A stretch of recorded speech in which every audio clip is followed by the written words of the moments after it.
দরকার হলে 200 দিন হব, তারপরও বিয়ে করেই ছাড়বো।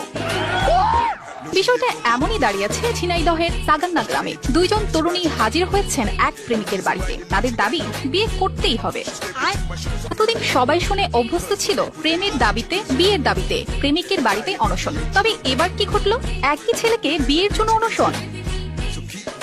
ঘটনার বিবরণে জানা যায়, 2রা নভেম্বর রোববার ঝিনাইদহ সদর উপজেলার প্রেমিক শাহিন, যার প্রতি ভালোবাসা নিয়ে তার বাড়িতে হাজির হয়েছেন দুই তরুণী। প্রথমে প্রেমিকা রুনা এসে শাহিনকে বিয়ের দাবিতে তার বাড়িতে অবস্থান নেন।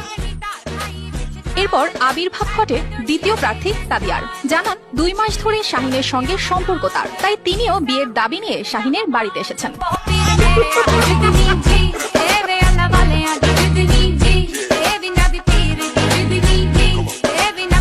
तो दोस्तों आज